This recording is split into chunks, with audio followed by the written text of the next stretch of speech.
Hello students, you study about the dimensional analysis. Previous lecture you study about the dimension and application of dimension, convert to one system to another system by dimensional formula. Today you will be study about second application of dimensional formula and third application of the dimensional formula. Second application of the dimensional formula is to check the dimensional formula correctness of physical quantity. तो आज हमें यह देखना है कि कैसे check करते हैं कोई फिजिकल क्वांटिटी डायमेंशनल फार्मूले से राइट है या रॉन्ग है। राइट या रॉन्ग चेक करना हो तो सबसे पहला काम आप करिएगा कि जैसे कोई एक इक्वेशन दे दिया s is equal to half AT square where s is displacement, a acceleration and t is time. तो फर्स्ट टाइम आप दोनों साइड का डायमेंशनल फार्मूला लिखो।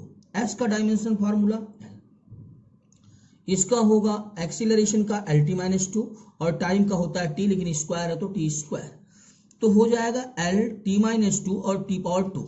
अगर बेस सेम हो तो पावर को इंटू करते समय प्लस करते हैं, तो -2 + 2 टी 0 मीन्स यल ही यह भी आ गया, यल इधर भी, लेफ्ट हैंड साइड भी यल, राइट हैंड भी यल। सो हमारा इक्वेशन क्या होगा, राइट होगा। जैसे मैं एक एग्जांपल और देता हूँ। एग्जांपल जैसे दे दिया मैंने कि t is equal to 2 pi √L/G, right है और रॉन्ग है। तो हम दोनों साइड का सबसे पहले डायमेंशन फार्मूला लिखेंगे। t का dimension formula t, 2 pi numerical value से डायमेंशन फार्मूले से कोई मतलब नहीं होता। √L लेंथ का डायमेंशन फार्मूला L और g means acceleration due to gravity, जिसका डायमेंशन फार्मूला lt-2, L से cancel. You can write this place t power 2, t is equal to √t square और t is equal to t। अगर हम दोनों side के dimensional फार्मूले को same पाते हैं तो यह हमारा इक्वेशन क्या हुआ, राइट हुआ। माने सेकेंड एप्लीकेशन है, इससे हम किसी फिजिकल इक्वेशन की करेक्टनेस को चेक कर सकते हैं, इक्वेशन राइट है या रॉन्ग। यदि लेफ्ट हैंड साइड का dimensional formula right hand side के डायमेंशनल फार्मूले के इक्वल, तो इक्वेशन हमारा राइट होता है। आइए आज हम थर्ड एप्लीकेशन इसका पढ़ते हैं। थर्ड एप्लीकेशन होता है to derive the relationship among physical quantities. First आपने पढ़ा था conversion one system unit to another system, second आपने पढ़ा correctness of the physical equation, third आप पढ़ने चल रहे हैं कि रिलेशनशिप कैसे हम फिजिकल क्वांटिटी के बीच प्राप्त करते हैं। इसके लिए सबसे पहले जैसे एक एग्जांपल मैं देता हूं। एग्जांपल है आपका, सपोज करो एक न्यूमेरिकल है, बहुत इंपॉर्टेंट ये एप्लीकेशन है। दिया है कि derive and express for the centripetal force F acting on a particle of mass m moving with the velocity v in a circle of radius r।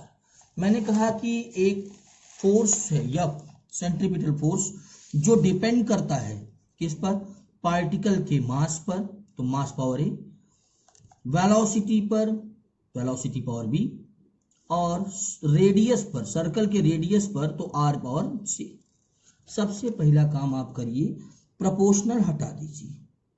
Proportional हटा के कांस्टेंट के लिखते हैं जिसकी वैल्यू 1 होगी, के इज इक्वल टू 1 आप लिख सकते हो, m power A, v power B, r power C. Equation number first suppose कर लो इसको। अब सबसे पहला काम आप करना, ये सबसे इंपॉर्टेंट है, बड़ा ध्यान से देखिएगा, दोनों साइड का आप डायमेंशन फार्मूला लिखो। ठीक, डायमेंशन फार्मूला लिखो। तो F का डायमेंशन फार्मूला होता है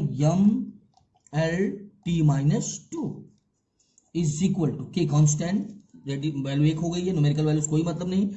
m means mass, m power a, v velocity, velocity का होता है lt-1 का होल पावर b, और रेडियस का लेंथ ही होगा power c।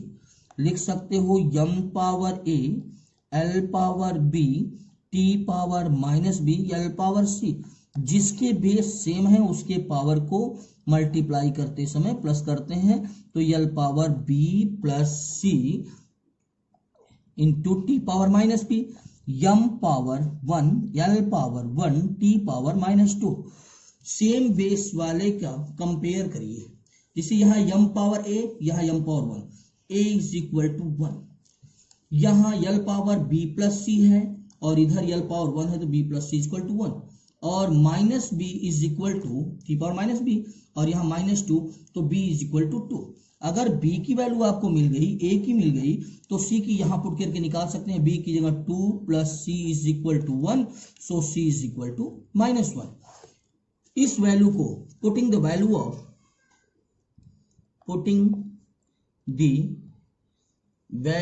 Of a b c in equation first में a b c की वैल्यू को आप पुट कर दो। a b c की वैल्यू पुट करोगे तो f is equal to k की वैल्यू 1 है, m power 1, b power b means b की वैल्यू कितनी आई थी 2, c power r power c की वैल्यू कितनी आई है -1। Okay f is equal to m v square, r power minus fraction change कर दीजिए अपॉन r, तो क्या रिलेशन है, f is equal to M V square upon r। इससे ज्यादातर क्वेश्चन कंपटीशन में भी आपके आते हैं। यह सबसे इंपॉर्टेंट एप्लीकेशन है। तीसरा कि रिलेशन बताना होता है फिजिकल क्वांटिटीज के बीच। कुछ इसके इंपॉर्टेंट पार्ट्स और हैं, कुछ इंपॉर्टेंट पार्ट्स इस प्रकार इसके हैं, जैसे आपको बताना होगा इसका यूज कहाँ कहाँ नहीं होता। फिजिक्स में फिर जो डायमेंशनल फार्मूला उसका यूज 3 से ज्यादा जब वैल्यू होती है तो उसमें इसका यूज नहीं कर सकते। इसका लिमिट है ना, डायमेंशनल फार्मूले का लिमिट होता है। पहला लिमिट क्या होता है, method of the dimension does not give any information about the dimensionless constant. Dimensionless constant का कोई इंफॉर्मेशन नहीं दे सकता डायमेंशन एनालिसिस। सेकंड होता है it's fail when the physical quantity depend on the more than 3। 3 से ज्यादा पे जब डिपेंड करने लगता तो उसका इंफॉर्मेशन नहीं देता। और इसका यूज ट्रिग्नोमेट्री, लॉगरिथम, एक्सपोनेंशियल में भी नहीं होता। हाँ, एक चीज और जान लेना इंपॉर्टेंट है कि सेम फिजिकल क्वांटिटी